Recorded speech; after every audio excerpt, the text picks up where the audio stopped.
আমাদের এতিম বানায় ফেলছে, আমরা কোথায় থাকবো? আমার বাবাটা কিভাবে নিষ্ঠুরভাবে আঘাত করছে, পাথর দিয়ে কিভাবে মারছে, আমার বাবা কিরকম নির্মম ভাবে হত্যা করছে। আমরা তাদের ফাঁসি চাই। এরকম করে যে মিরপুরের মতনই ব্যবসা করছে সেইখানে এখান থেকে নেই, ওনার কাপড় ছিল না শরীরে, কিভাবে ওনারে টর্চার করে মারছে। আমার বাবাটা কিভাবে নিষ্ঠুরভাবে আঘাত করছে, পাথর দিয়ে কিভাবে মারছে, কিভাবে রাস্তায় ফেলে মারছে। আমরা তাদের ফাঁসি চাই। আমার বাবার থেকে চাঁদা চাইছে। আমার বাবা বলছে আমি এত কষ্ট করে এই করছি আমার সন্তানের জন্য, আমি তোদের কেন দিব? সেই জন্য আমার বাবা কিরকম নির্মম ভাবে হত্যা করছে। আমরা তাদের ফাঁসি চাই। আমার বাইরে একটা লোকে ডাক দিয়ে আনে তালা খুলবার জন্য, তখন আমার বাইরে তালা খোলার পরে আমার বাইরে এখান থেকে মারতে মারতে মিটপুর 3 নম্বর ঘেটে নেয়। স্ক্রিপ্ট দিছে, আমার স্ক্রিপ্টে দিয়ে বলে যে এটা পড়েন আপনি, হ্যাঁ, আর আমার হাতে কলম দিছে যে কোন জায়গায় মিসিং আছে, যে এখানে লাগবে, এটা লাগবে, তো আপনি ওটা নিজে এটা ইনক্লুড করে দেন এটার সাথে, তারপরে আমরা এটা আবার এটা নতুন করে আবার লিখবো।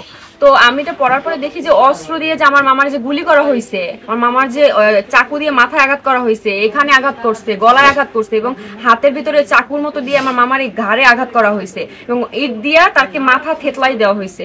পরে তো আপনারা দেখছেন ভিডিওতে যে পাথর মারা হয়েছে। তো ওইগুলো করার পরে ওইগুলো উল্লেখ করেন, আমি এগুলো কেন উল্লেখ করেন নাই? পরে বলছে আপনি যখন বলছেন তাহলে আমরা উল্লেখ করতেছি, আপনি এগুলো পড়েন আরো।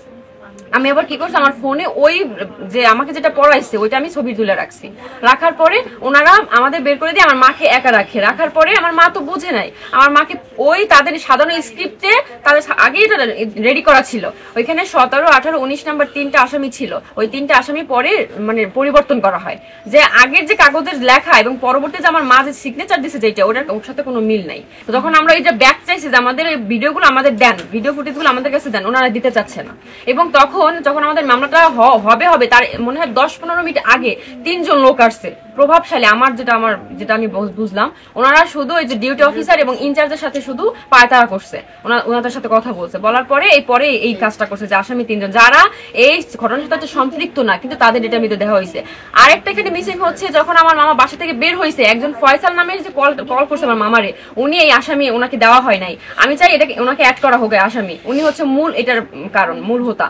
এবং আমার মামারে জোরপূর্বক মানে যে তুমি এখনই আসবা বাসা থেকে এমন ভাবে ফোর্স করছে, আমার মামাকে বাইরে বের করতে বাধ্য করছে এই ফয়সাল। এবং ওই দোকানে, আমার মামার দোকানে ফয়সাল ছিল, একদম ওইখানে স্পটই ছিল, উপস্থিত ছিল। প্রথমে তাকে ওই যে ঘাড়ে আঘাত করছে আর ইট মারছে মাথায় মারার পরে ওখানে আমার মামা সাথে সাথে লুটায়ে পড়ছে। পড়ার পরে তাকে কিভাবে পাথর চাপা দিচ্ছে, যখন পাথর মারতেছে তখন কিন্তু আমার মামার জানটা ছিল।